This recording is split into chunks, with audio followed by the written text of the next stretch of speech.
All right, let's take a minute and give it up for podcasts. Am I right? No, but seriously, if you haven't heard about Anchor, it's literally the easiest way to make podcasts, so let me explain. One, it's free. Two, it literally gives you all the tools you need in order to record and edit your podcast right from your phone or computer, which is amazing. Also, the best part, in my opinion, is that it'll distribute your podcast for you. So you can hear it on like Spotify, Apple Podcasts, literally anywhere you listen to podcasts. Pretty amazing, and you literally have to do nothing. The other thing is you can make money from your podcast. There's no like minimum listenership required. So that's kind of cool.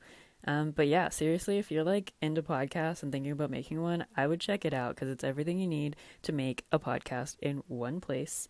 So yeah, go ahead, download the free Anchor app or go to anchor.fm to get started. What are you waiting for?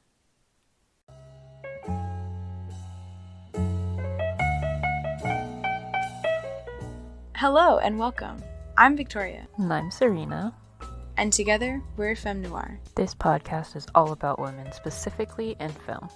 We're going to review and analyze movies that are written by, directed by, or starring women. And we can't wait for you to join us. Tune in wherever you listen to podcasts.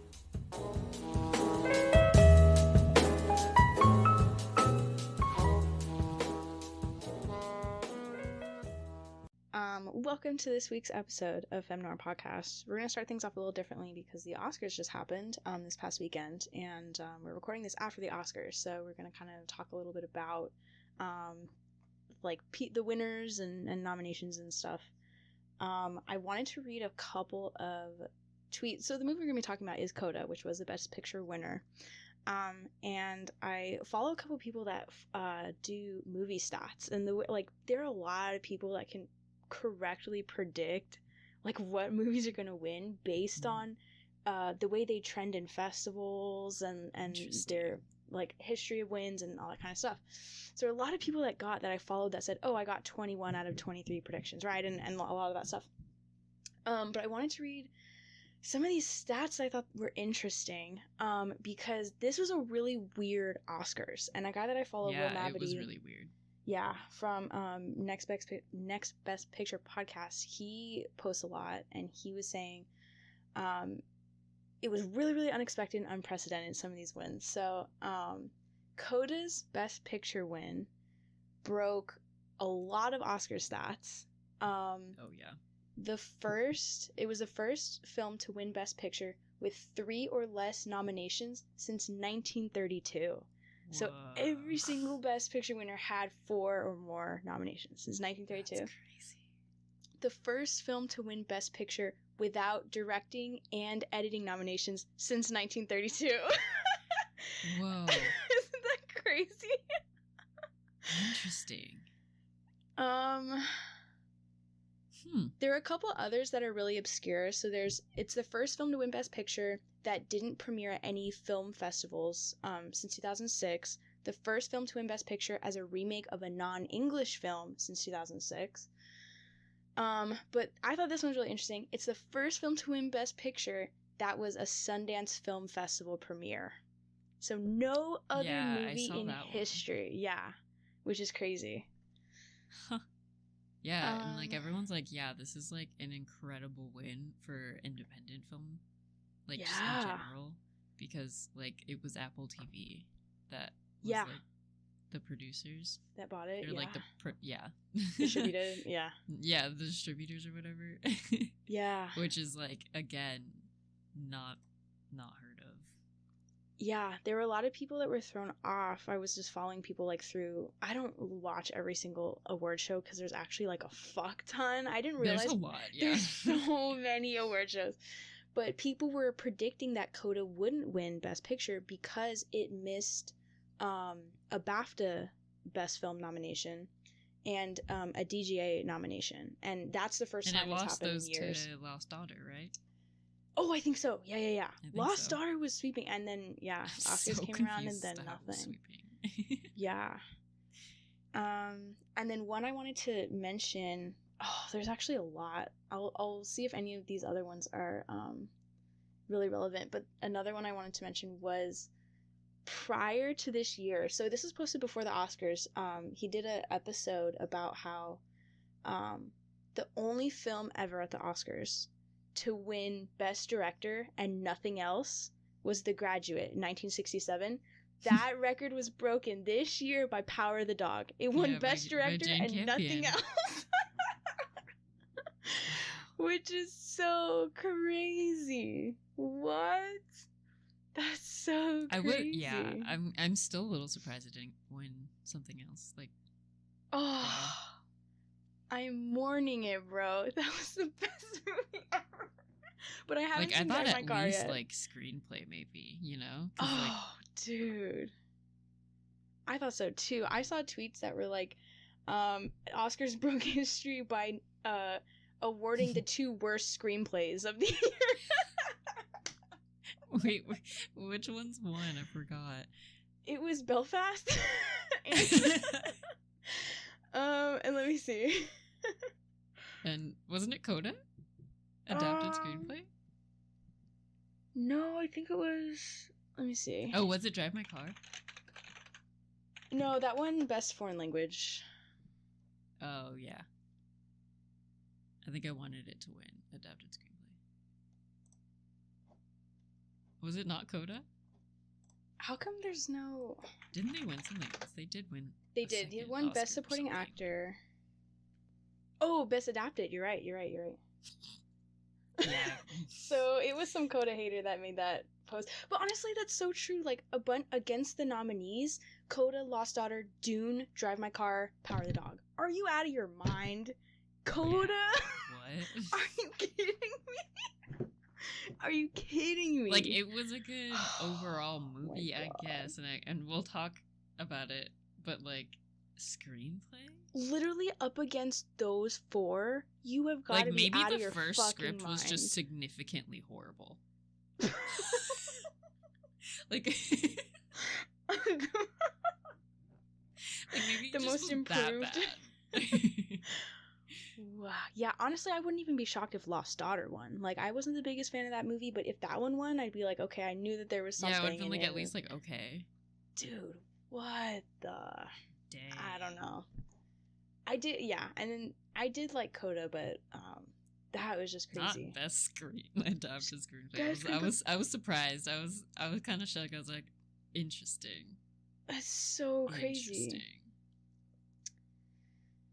Oh, the only other thing I wanted to mention is that someone was saying that the problem with the Oscars today is that it's not that, because, you know, back in the day, blockbusters used to make it to the Oscars all the time. Really, really, really well-funded movies would make it to the Oscars very easily. And he said that the problem with the Oscars today is not that blockbusters used to be Oscar winners, but Oscar movies used to be blockbusters. So it's not that people were just saying, oh, this movie has a lot of money, we'll give it an Oscar.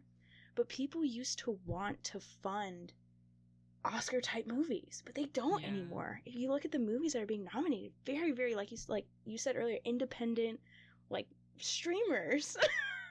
Yeah. Low budget movies are now, air quotes, Oscar movies, which is just, like, such a huge turn of the industry. Yeah. I thought that was so fascinating. Someone said that... Yeah, I think it's, like, super interesting. Because, like, I mean, especially with, like, COVID, most people stream things before they can go to the theaters and see them. Yeah. Like, not only is it cheaper, but it's also way more, like, available. Mm-hmm. So you can watch it, like, on your phone, on your computer. Like, if you don't have a TV, you can still watch it, you know? And, yeah, it's just, like, far more accessible than going to a theater. Well, not that... For a lot of people. Not that... Which is crazy. Not that they were grossing a lot, but that they were being funded a lot. Does that make sense? So it's like, not like, oh, they were making a lot of money, but studios were like, oh, we see this Oscar, air quotes, Oscar type script, we'll give it however much money, $300 million. But now it's like, those kinds of movies aren't getting a lot of funding. Yeah, someone said, that's crazy. 43 years ago, Kramer vs. Kramer was not only an acclaimed Best Picture winner, was a top grossing movie of its year, $173 million. Well, I guess I just said it's not about grossing, but someone said today an equivalent Oscar favorite like Marriage Story was dumped on Netflix. And I just thought that was really interesting, because I do know that Marriage Story and like The Irishman and all that kind of stuff, those movies, $200 million and Netflix movies put on Netflix, and it's just like, Well, because I And want to say didn't the win year anything. before those two movies, not the year before, there was a movie that was a while ago. It wasn't that long ago. I want to say it was the same year as like Call Me by Your Name. 2017 or 2018? Yeah. There was an Amazon Originals movie that ended up making it, and it was the only one. And that was kind of like the start of like streaming platforms having their like originals actually like get acclaim. Mm-hmm. And so, God, what was that movie? But yeah, like it was in the nominations. I don't remember how well it did, but I think it did like fairly well. Yeah, it just sucks that like the only movies that they'll throw money at are like Marvel, superhero, those kinds of things. Those are the only things they want to give money to. Maybe the fact that Spider-Man got literally nothing will maybe change it. What happened?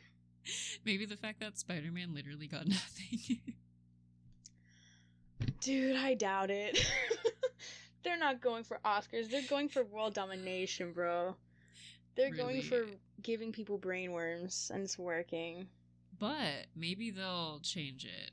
Like, maybe they'll change their formula just to be like, oh, maybe we should, like, appeal to these Oscar people, too. Yeah, it kind of goes hand in hand with what we were talking about. Because I think that's what they tried to do with, what's it called? Eternals. Yeah. And I'd be so really down for that route, because then maybe we could get more stuff like Batman. The more, like, indie vibe, but, like, actually people watch and it's good. I know. Honestly, I don't like. Even know. That's what I want. I want that. I want things to be made like how Batman was. Yeah, because we were talking before about like what is gonna change to make people go back to the theaters. It's like what is gonna change to make studios want to fund things that aren't franchises. Like a studio is never going to give an independent idea over $100 million ever again. You know what I mean? It's like that's over, but it's like imagine how like, good Coda could have been. It depends on like what ends up happening. Like make that happen. I just don't know, like, what it would be. Like Coda would have been amazing if it didn't have a Disney Channel budget. Like and like all those movies, like Lost Daughter would have been amazing if they didn't. You know what I mean? It's like all these like movies are forced to just like make do, and it's like it is a cycle. It's just crazy. Yeah. Anyway, that's all I wanted to mention. Okay, so now we can talk about... Well, I guess speaking of other Oscar wins, we got... Is it Sian Heder? Oh, the director? Yeah. Yeah. So, Best Picture, Best Director, Jane Campion, the first Black queer supporting actress to win the role ever from West Side Story. She's Afro-Latina. Oh, yeah. Openly queer. And, yeah, she's the first one ever. That's awesome. In that, like, category to get an Oscar. Just good crazy. For her. I didn't know that. Assuming Will Smith keeps his Oscar, he would be the 5th Black person in history to actually win an Oscar. I saw that, yeah. And I was like, that's kind of ridiculous. Crazy. Yeah. Honestly, I feel like it'd be kind of dumb if they took away his Oscar, but that's just I think it's because, fine. Like, I think they should let him keep it. I don't know, I'm like, why would they take it away? Like, if they're gonna take his Oscar away for slapping someone, then they need to take, like, John Wayne's Oscars away. That's what I'm saying, yeah. Harvey Weinstein's Oscars away. Like, I'm sorry. I honestly feel like this whole Will Smith thing is being blown out of proportion. Me too. Because it's about Black people. Yeah. Honestly, like, I'm sorry. If, like, Megan Fox and Machine Gun Kelly were being made fun of on stage by, like, I don't know, Jimmy Fallon, and Machine Gun Kelly went and smacked Jimmy Fallon, like, yeah, it would be funny and we'd be talking about it, but I don't think anybody would be making, like, this much of a deal out of it. You know what, though? Like, they wouldn't be like, take away Machine Gun Kelly's Oscar.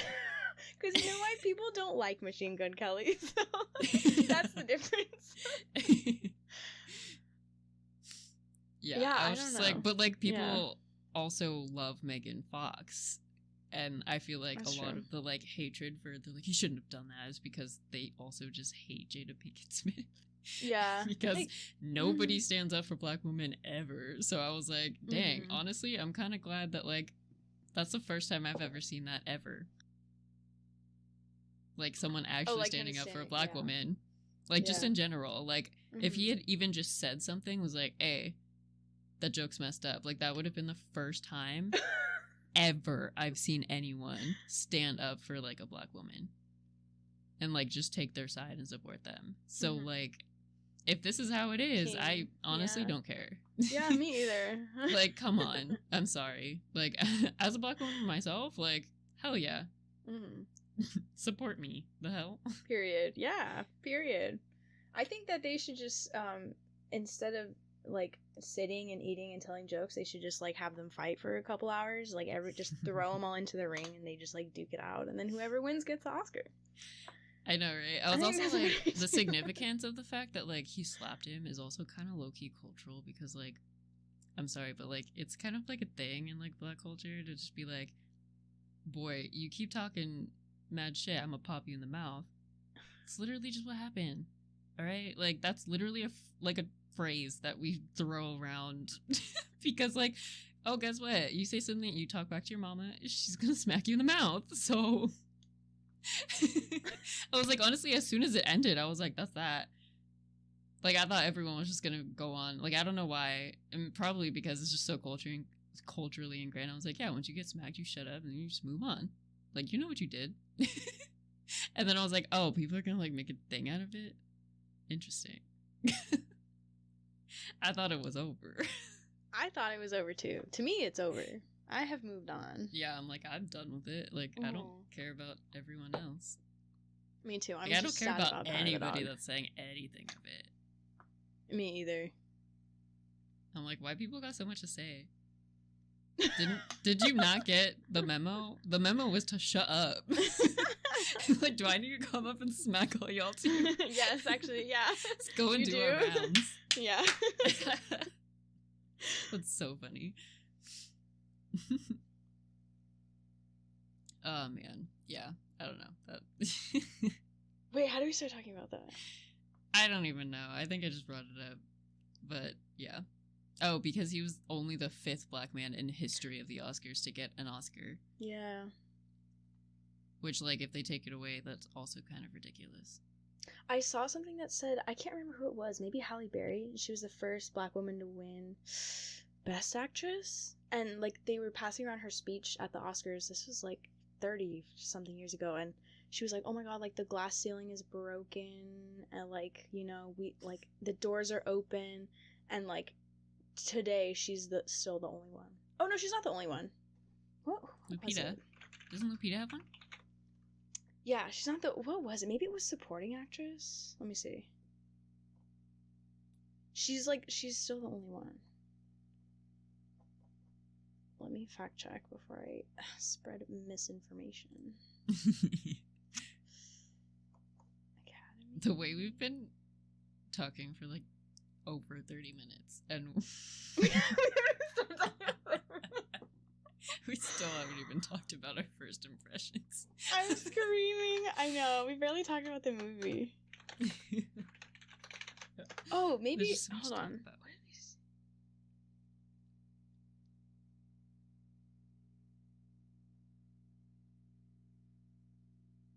Oh, never mind. Oh, never mind. It's just that nobody has won it in the last 20 years. But that's in a long the last time. 20 years? Yeah, that's a long ass time. Yeah. That's like the majority of our lifetime. So what did Lupita win? I know. I thought she won something for 12 Years a Slave. Wait, she did. It's supporting actress. Dang. That's but crazy. Nobody has won Best Actress in 20 years. Yeah. A black woman. Oh my goodness. Yeah. Oh my goodness. Yeah. That actually pisses me off so much. Wait, so like, what did that girl win? I'm seething. What did that girl win? She won supporting actress. Oh, she did? I thought she was the main character. No. Oh, Jessica Chastain was the Tammy Faye girl. Oh, yeah. Yeah, that's what I saw. Not ever, because I know that that's definitely not true, but yeah, in the past 20 years. Ooh. I know. It's so fucked up. Like, I don't know why I had it in my head that, like, wow. Mm-hmm. Wow. Because it's like movies are getting nominated with black women in it, but they're just not winning. Yeah. Or not, they're not getting nominated, which is, like, fucked. Yeah. Yeah. Like, literally speechless. Wow. Okay, that's okay. We can move on to Oh my Coda God. finally. All right. So in this episode, we are going to be talking about the 2021 film Coda, premiered at Sundance last year. As a child of deaf adults, Ruby is the only hearing person in her family. When the family's fishing business is threatened, Ruby finds herself torn between pursuing her love of music and her fear of abandoning her parents. So we'll start off with first impressions, talk a little bit about the movie, we'll look at the production positions that included women, rate the movie, and then give you some recommendations. Yeah, so I definitely heard a lot about this movie. It's the record breaker. It still holds the record for the highest sale at Sundance, which I think is like 25 million, which is a lot. I think in the moment, like when you're at Sundance, and I heard it got like a standing ovation, the whole thing, I think people just kind of get like, oh my god, we need this movie, and they'll pay a lot, a lot for this movie. But I heard a lot about it at the time, for sure. Yeah. Same. I think, honestly, I've been following this movie for a while because I had, for like our podcast Instagram, we follow a lot of like women directors and like their projects and stuff. And so I think this one came up like through a hashtag, and it was recommended like in our feed, and I was like, oh, super cool. And then like I looked into it and I was like, yo, that's a cool premise. So I've low-key been like updated on this movie of like just like stats just like from the beginning. And I was like, this is super cool. Like we followed the director separately from the project, and I was like, this is super interesting. And then like, yeah, and then it was nominated for a bunch of stuff, and I was like, sick. Like I still haven't gotten around to seeing it. And then I watched it, and I was like, yeah, okay. Yeah. Like I had no idea what it was going to be about, which is really funny. Like I was like, there's so much hype about this movie. I had no idea what it was about until I watched the trailer, which was like 5 minutes before I watched the movie. Do you always watch the trailer before you watch the movie? I like to watch the trailers. Okay. That's like one of my favorite parts of going to the movie theater, is to watch trailers. That's cool. I like to judge the trailers. I like to compare like the marketing of the movie to the movie. Totally, yeah. Like I don't know why, that's like a thing that I really like to do. Yeah, that's super interesting. Yeah. This is kind of a sidebar, but they had someone from, I can't even remember, Paramount or something, come talk at my internship, and he's like on the marketing team, and he said that one of the things they asked him, like, what was the hardest movie to market for? You can just cut all this out. I just thought it was interesting. He said he worked on that movie with Kristen Stewart and Mark Wahlberg, called The Messengers. No, Sam Raimi. What's his name? Raimi. Do you know that one? I know what you're talking about. Yeah, that because movie? I saw some of the marketing for it. Okay, yeah, he said that he hated that movie and it sucked, and he was so nervous to like market it. And he said that he saw an article where like in Germany, to get teenagers to like leave the mall or stop loitering, they would play like a high-pitched sound to like get them to leave. And in The Messengers, it's about like how you can, like, only the kids can see the ghost or whatever. So like part of the trailer, they were like, okay, well, let's play the sound. And it's like, oh, what if this was like the thing or whatever? And then they like played it back for all the executives, and the executives were like, okay, what is supposed to be happening? There's no sound. And they had like 2 interns in the back. They were like, oh my god, like, what is that? What does that mean? I guess it was successful. He said the movie made back like all the money and the whole thing. I just thought that was so interesting. That's crazy. Yeah. So yeah, that's why I don't trust trailers. Because I'm like, you never actually know if it's gonna be good or not. That's true, yeah. You never actually know. But that's like why I love watching trailers. Because like some of the best trailers I've seen have been for like the worst movies ever. And some of the worst trailers I've seen have been for some of the best movies I've ever seen. Yeah, honestly, that's true. And so I like Drive My Car. Yeah, like that trailer sucks. Yeah. Yeah.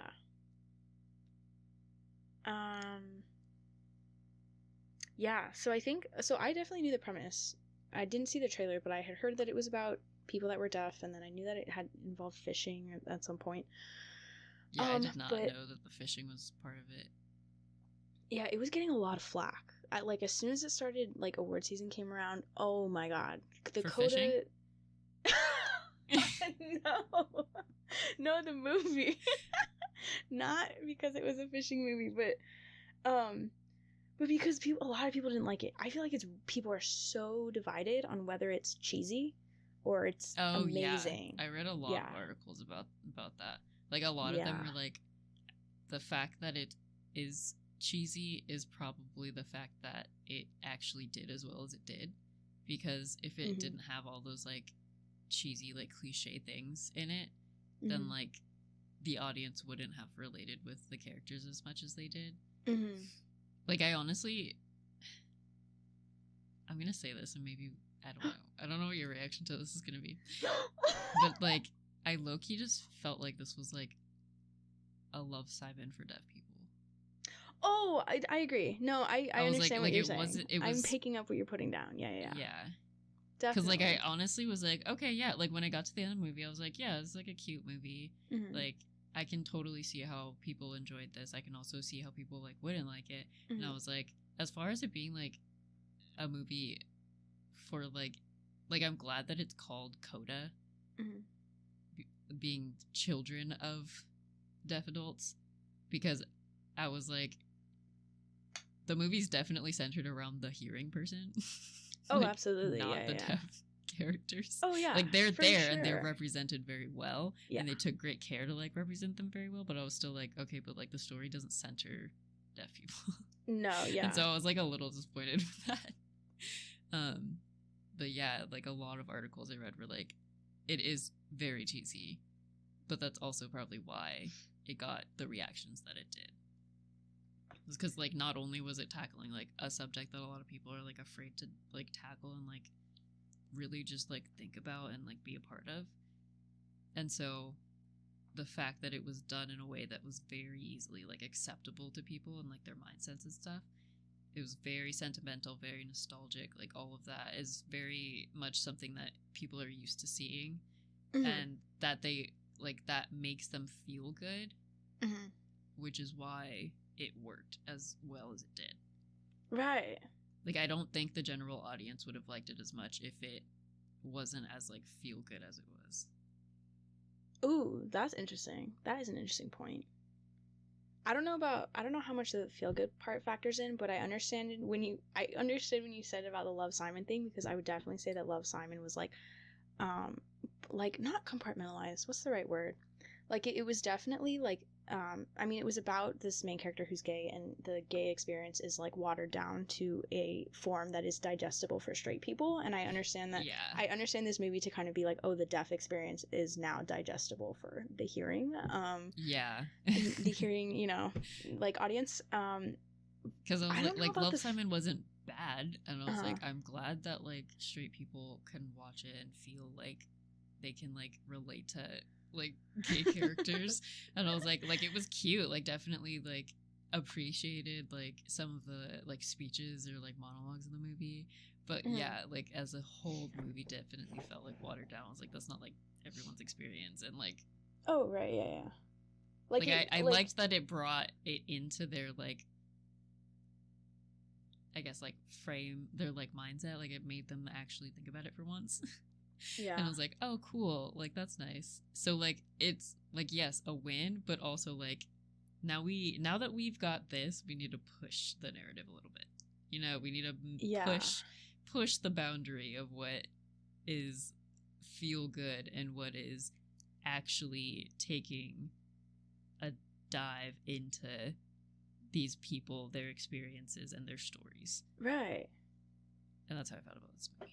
Yeah. No, I totally feel that. I think the only reason I wouldn't say 100% is it is Love Simon is because I got beef with that movie because they do this thing where they're like, Simon is the good gay person and they have, like, a bad gay person. Do you remember how there's, like, a person of color? Not like a bad gay person, but there's, like, a queer character who is not white, who is flamboyant, feminine, da-da-da, and Simon's like, I don't want to be like that. Do you remember that? I was like, this is fucked up as hell. And then at the end, they kind of have this moment where Simon is like, I could just never be that confident. Like, I could never be like you, da da da, and all this stuff. And I'm like, this is so problematic and, like, fundamentally, like, they're showing you, like, oh, not even this gay boy wants to be, like, like, you know what I mean? And especially because I saw myself in that very, like, outwardly queer person.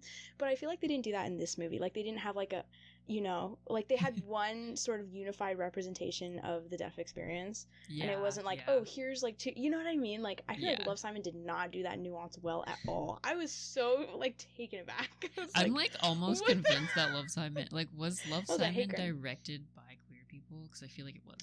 It actually was. I think he's a gay man, but that's crazy. I know. He must be white, though. He is, yeah. He is. That makes sense. Yeah. Which is so crazy. Yeah, because I think the queer character, he, like, gets bullied very openly, and Simon's like, how do you do that? Like, you just get bullied all the time? And I was like, yeah, he's like, you're so brave, I can't believe that you, like, just put up with these, like, awful people all the time, and they're like, okay, well, it's not like you've ever done anything about it. Like, that's literally something the character says to him. Yeah. Which I was like, good. Yeah. And I was like, so that is really problematic. But then I feel like Coda did not do that same thing. But I understand what you're saying. Like, I can totally see. Yeah, Coda is a better version. It's like, yeah. But, like, in the same realm. Definitely in the same realm. It's kind of like how Green Book, simple. like, got a bunch of acclaim. I still haven't seen it. Ugh. Honestly, okay, it's literally the same problem. Really? Where, like, they're like, oh, yeah, like, it's like racism cool for because, dummies. yeah, like racism for dummies, but it's definitely centered like the white person, and it's definitely a white savior movie. Yeah. Yeah, that's crazy. But I guess we gotta have these before we get good stuff, actual good stuff. Good ones. Yeah, honestly, so I really did like Coda. I was determined to hate it, I won't lie. Really? Yeah, I went into it like, fuck this movie, because this bitch... Because of all the acclaim?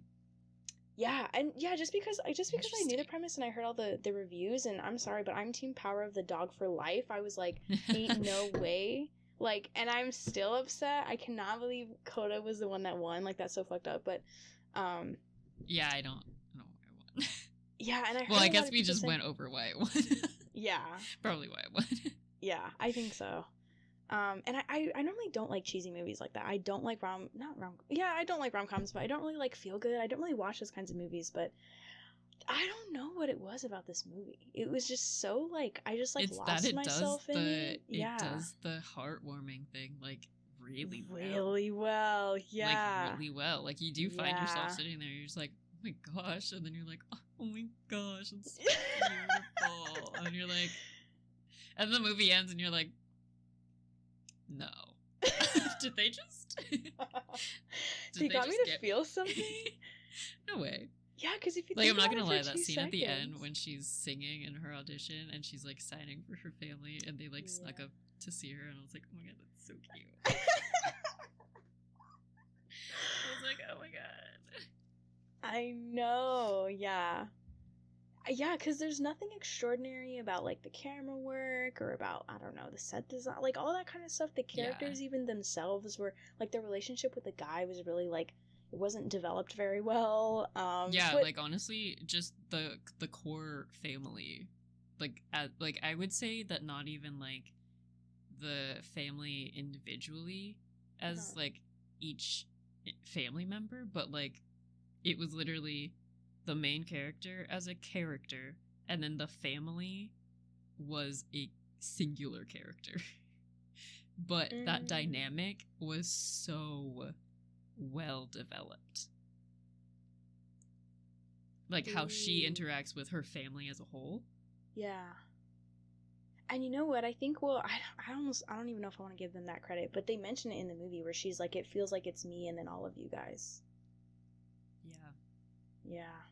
But then even with their, like, individual characters, like, you still got the sense of, like, each person.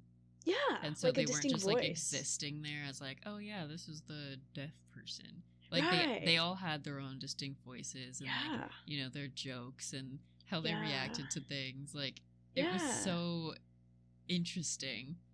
I want to say, just like as like the family dynamic, and that is one of the things they did really well, because a lot of times when you have like the coming of age movie, it's really just like the main character, they have like one mentor that might be a part of the family, and then they're like love interest or whatever. And so it was interesting that there were multiple like voices in the family, and then as a family they all kind of existed as a singular character, which was interesting. Okay, I'm so glad you said that. I didn't know if I was like brainwashed into thinking that like the interpersonal relationships were all good, but I totally agree. Like I definitely think that in most of those sort of coming of age movies, they like pick one. They'll do like a daughter and the mom, or a daughter and the dad, or a daughter and the brother, or whatever it is. But or they don't have like parents, it's just the aunt. or like the two friends, or like the two or friends the teacher. Like, exactly. Like Age of 17, like they all they just pick one, but this one they had like a lot. They had all of them. And it wasn't bad. I thought it was really good. I do wish really that they did more with the brother, but that's my only. Me too. Yeah, because they were hinting at it, that he was gonna snap at some point, but then nothing really happened. He snaps and then they go back to normal, and I was like, oh, that would have been so rich and good for him to like. There could have been so tell much, off the parents, or that would have been so good. But that's the only drawback. I was like, everything else was amazing, I thought. Yeah, it was really cool. There's definitely like a bunch of scenes that I would remember forever. Like what?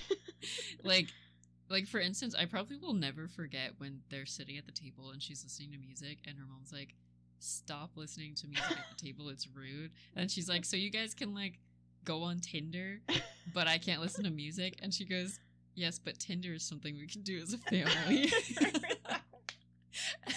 That was so I was like, that is cute. so funny. That was so good to like so get a feel of the family. Like that was so funny that they that he asks their opinions and stuff.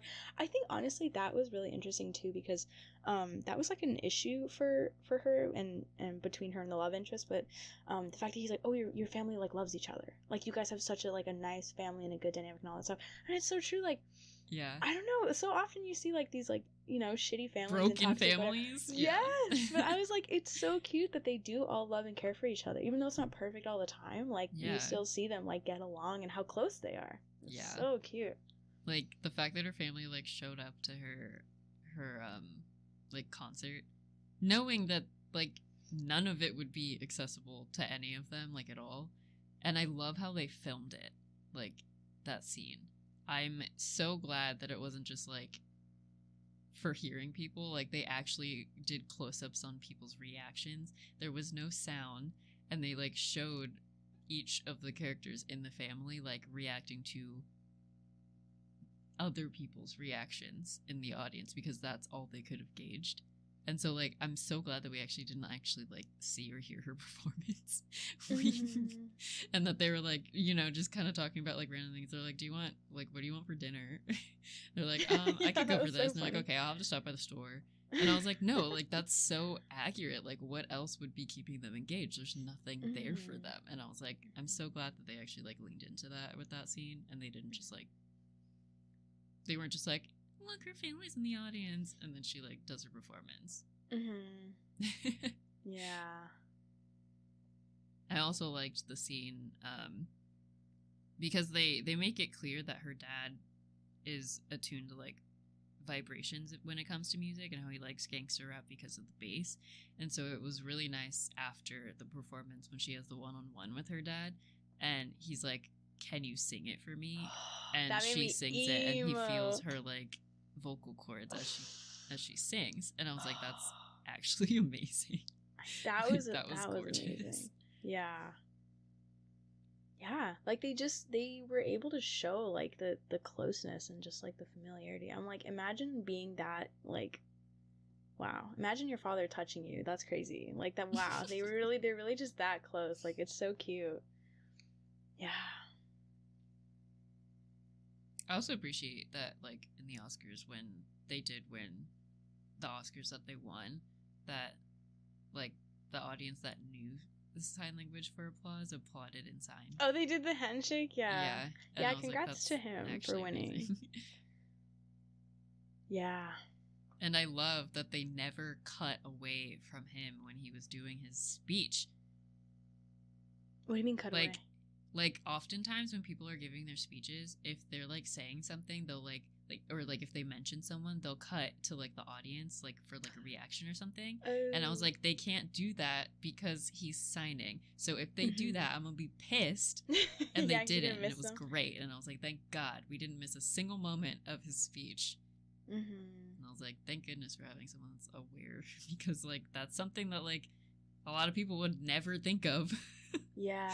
You know, they're just like, oh yeah, do the thing that we normally do. We're like, he's saying a thing, and then we like cut to like his family because they're in the audience or whatever. And I was like, no, we're gonna miss his like moment. We're gonna miss everything he's saying. So that was nice. Yeah, it was really good. Yeah, I only watched that part. I didn't watch much of the Oscars, but I did watch the speech. It was really... Yeah, that part, low-key, I was like, I could have cried. No, literally, I was like, oh my god, wait, this is a beautiful moment. I know, it's incredible. Yeah, so I really did like this movie. I mean, it is not my Oscar winner. I'm so sorry, it's not, but it was good. I would recommend people watch it. I didn't watch it on Apple, but you can. I'd probably watch it again. Yeah, I think so too. I think I would too. Yeah. Yeah. We could do Fuck, Marry, Friendzone, but I actually don't know how many guys are in this. The brother, oh, he was low-key delish. Really? Yes. I did not think that. I did not like any of... I did not... None of the men in this movie were aesthetically pleasing to me. The boyfriend, no. And who else? None the dad? I didn't like any of them. Yeah. Oh, and the brother, teacher? Oh, yeah, no, not the teacher. Okay, we don't have to do that. The girl was like, oh my god, your brother's so hot. And I was like, no, he's not. Solidarity with that girl. Yeah, I felt that, honestly. I didn't. But yeah, I don't think we really can do Fuck, Marry, Friendzone. Yeah, we could just skip it. We have enough other stuff. Yeah, that's true. We've got plenty. Yeah, we got content. What do we think? Oh, the big nine. So this one was really, really, really, this one had a lot of female involvement behind the scenes. So, writer and director, both women. Cinematographer was a woman. The production designer, actually there were multiple, but they included women. Sound included women. Costumes and makeup included women. And so the only categories that we look at that did not have any women were the editor and composer. So 7 out of 9. Wow. Nice. Which is crazy. Nice. Yeah. That's pretty wonderful. Good. Yeah. So what would you rate this movie? Oscar winner 2022. I'd give it like a 7. Solid. Yeah. I was thinking like 8. Yeah. Only 7 because I don't like fishing. Like, I think it's gross, and I was like, there's so much fishing in this movie. I actually did like Otherwise, that. I'd give it I an 8. love fishing. Yeah, I loved it. I was like, I don't like the fishing part. I thought it was but like so literally any movie that had like fishing in it, I'm just like I'm not down. I don't like fishing. I don't know what it is. That's so funny. I like it. But no, the story was really good. I would recommend it. I'd watch it again. The acting was good. Me too. It wasn't like significant as far as like the like shots or anything or like editing, which is probably why I wouldn't give it like more than 8. The story was fine, but I don't think it should have won adapted screenplay. I don't think it was that good. Me either, bro. Ugh. But I don't know. Crimes against humanity. Maybe it's what it was adapted from that is the I would like to see it. The winning factor here. Oh man. I can't even imagine. Yeah. Can't we won against Dune? I love Dune. God damn. Dude, yeah, Dune was really Drive my car. I'm like incredulous. What the fuck? Oh, I keep thinking about that tweet. There's so many funny tweets from the Oscars. There were, honestly. Like, what was the one? Like, Rami Malek does like a. I shared you posted on our Instagram post. They were so funny. The one that was like, He's looking at me through my screen. Yeah, like, I feel like he's looking at me. Like, I can't explain it, but he's watching me through my screen. I didn't even know he was there. Because he was in No Time to Die, or what? I think so. Okay. I think that was why he was there. Like, he presented. Know. But yeah, okay. I was like, I love Rami Malek. Yeah, he's cool. There were a lot of I tweets. think, like, he's visually beautiful. Oh, that's your type? We finally have that much of a type, but, like, he's gorgeous. But if he did, Rami Malek would be it. Interesting. Okay, I'll remember that. We should do a movie with him in it. He's not in many. He's really not. What are we gonna do? Mr. We can't do the ridiculously sexist franchise that he is a part of. Which one? The Bond franchise. Oh, I wouldn't say that that's like his and the franchise. movie he's in. Yeah, no. I just meant, like, we can't really review any of those movies. Like, one, we would rip them apart. What about, what's that one he did with Brie Larson? I have no idea. What is it? Nine District, not District 9. I don't know, but I'm like, we probably would Short never 12. do. Oh my gosh, he was in that. Oh, it's not a woman though. We couldn't do the Twilight ones because those, well, he's barely in those. Yeah, I was like, he's barely in those. The ones he was in wasn't directed by a woman. And I was like, technically Kristen Stewart was the lead character, but also, like, was she though? Right. Like, as soon as they switched directors, like, she no longer was the main character. What, he was in Need for Speed. Also, definitely had no woman involved in that one. So next year, this is a non sequitur, but next year we should do like who we want to win the Oscars and who is going to win the Oscars predictions. Ooh, yeah, we should. We should totally. Yeah. Yeah. That's so different. My ballot, if we were doing who you want, would have been like Kristen Stewart, Andrew Garfield, fucking. Oh my gosh, yeah. I don't know. Andrew Garfield. Power Dog for everything. Dune for everything. Yeah. Dune for everything. Anyhow.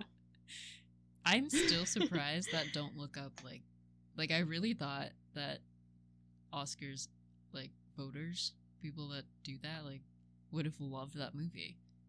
Like, that really seemed like an Oscar bait movie to me, and I'm so surprised. They normally love, like, satirical, like, white people shit, you know? And I was like, interesting that they didn't actually give that one more, because I would have thought they would. But I'm also glad that they didn't. Like, I'm extremely grateful that they did not actually give that movie that much acclaim. Yeah. Like, it wasn't horrible. It's just like, I don't... You know, the bitches on Twitter would have been nonstop about, oh my god, climate change somehow. Which I don't know how people, like, literally, if I had never seen the movie, I'd be like, oh, it's about climate change. It's literally about a fucking meteor hitting the Earth. But you wouldn't know from the way people talk about it. Yeah, like, I can see the climate change metaphor. And the movie is significantly better if you look at it through that lens. I think it's better without it. Really? Yeah. I feel like it's cool if you just think about it like a meteor's gonna hit Earth. Like, it was a really good satire of just, like, people and how they react to things. But I also was like, it was pretty whitewashed as well. Yes. But surely, yes. Okay, do you have recommendations for Coda? Love, Simon. Oh, you know what? You're right, actually. Yeah. Happiest you Season. would love Simon if you liked Coda. You'd That's true. Love Simon. You'd love Happiest Season.